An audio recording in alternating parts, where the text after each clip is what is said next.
दोस्तों, ब्यूटीफुल हिंदी कहानी में आपका स्वागत है। आज की कहानी है जीवन साथी। इस कहानी के सभी पात्र और घटनाएं काल्पनिक हैं। ये कहानी आपके मनोरंजन के लिए लिखी गई है। अगर ये कहानी आपको अच्छी लगे तो लाइक करें, शेयर करें। चैनल पर पहली बार है तो प्लीज़ मेरे चैनल को सब्सक्राइब करें। शिखा और संदीप की शादी को 2 साल गुजर गए। शिखा और संदीप की शादी अरेंज मैरिज थी, पर दोनों को देखकर ये नहीं लगता कि दोनों की शादी अरेंज मैरिज हुई होगी। दोनों एक दूसरे से बेहद प्यार करते थे, पर शिखा को संदीप की एक आदत बिल्कुल अच्छी नहीं लगती कि संदीप उसे काम की वजह से ज़्यादा टाइम नहीं दे पाता। शिखा संदीप से अपने अकेलेपन की शिकायत करती, पर संदीप भी मजबूर था। काम करना भी तो जरूरी ही था, इसलिए वो शिखा को समझाता कि धीरे धीरे सब ठीक हो जाएगा। अभी नई नई जॉब लगी है तो काम का प्रेशर ज़्यादा है। शिखा भी समझदार थी, उसे संदीप पर पूरा विश्वास था, इसलिए वो संदीप की बातों को समझकर रह जाती। शिखा और संदीप के दिन कुछ इसी तरह गुजर रहे थे। एक दिन की बात है, संदीप अपने घर अपने दोस्त नवीन को लेकर आया। नवीन और संदीप की दोस्ती अभी नई नई हुई थी। नवीन संदीप के ऑफिस में ही उसका जूनियर था, पर जब नवीन संदीप के घर आया तो शिखा उसे हैरत भरी निगाहों से देखने लगी, मानो शिखा नवीन को बरसों से जानती हो। शिखा को देखने के बाद नवीन की भी हालत कुछ ऐसी ही थी। दोनों एक दूसरे को कुछ वक्त तक देखते ही रह गए। संदीप ने शिखा को टोकते हुए कहा, क्या हुआ शिखा, तुम किस सोच में पड़ गई? शिखा ने कहा, कुछ नहीं, बस वैसे ही। संदीप ने कहा, तो ठीक है, अब मेरा दोस्त आया है, इसकी कुछ खातिरदारी करो। जाओ चाय नाश्ते का बंदोबस्त करो। शिखा ने कहा, हाँ हाँ, क्यों नहीं। कुछ देर बातें करने के बाद नवीन संदीप के घर से चला गया, पर नवीन को देखने के बाद शिखा को चैन नहीं था। नवीन के जाते ही शिखा का रवैया कुछ इस कदर हो गया कि वो हर वक्त कुछ न कुछ सोचती ही रहती। उसका पति संदीप उससे कुछ मांगता या पूछता, पर उसे कुछ सुनाई नहीं देता। नवीन को देखने के बाद शिखा किस सोच में गुम थी पता नहीं।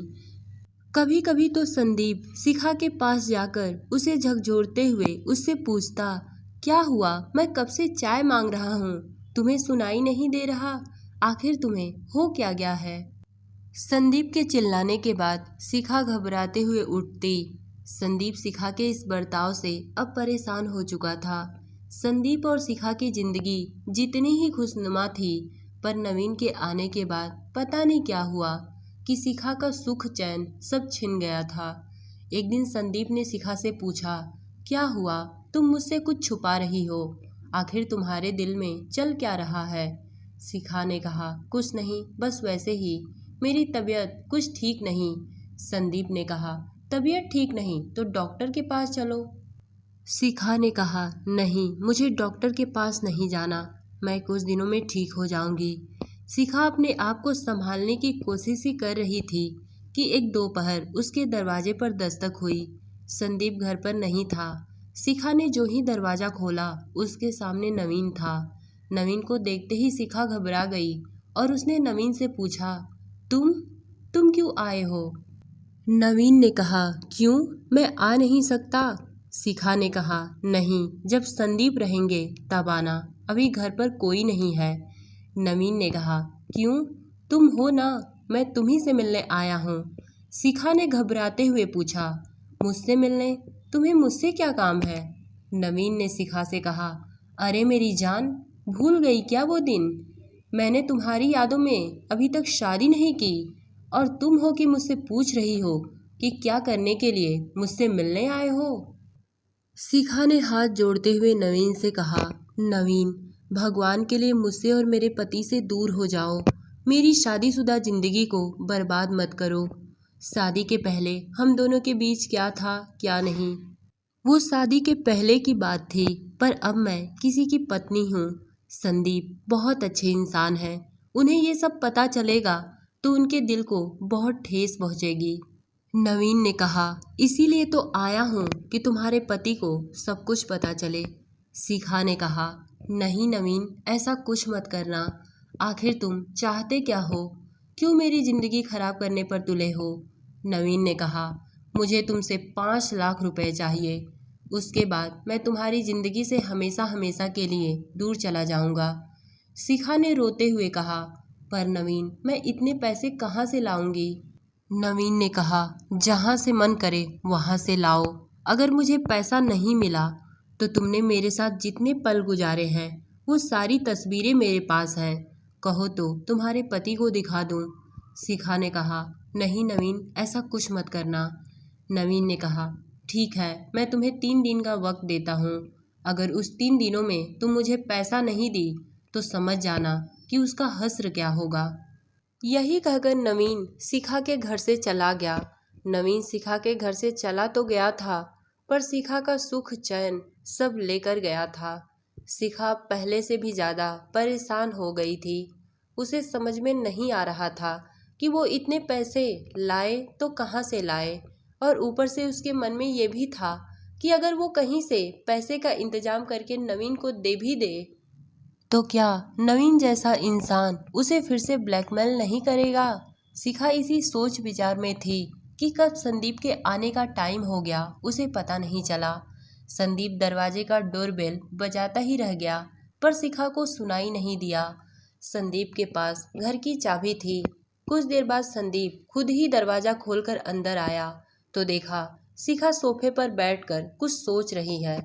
संदीप ने शिखा से तेज स्वर में चिल्लाते हुए कहा, आखिर तुमको हो क्या गया है? शिखा संदीप को देखकर घबरा गई और फूट फूट कर रोने लगी। शिखा का रोना देख संदीप भी घबरा गया और उसने पूछा, क्या हुआ, तुम रो क्यों रही हो? शिखा ने रोते हुए संदीप से कहा, संदीप, मुझे बचा लो, मैं बहुत मुसीबत में पड़ चुकी हूँ। संदीप ने शिखा से कहा, शिखा, पहले तुम कुछ बताओगी तब तो मैं तुम्हारी कुछ मदद करूँगा।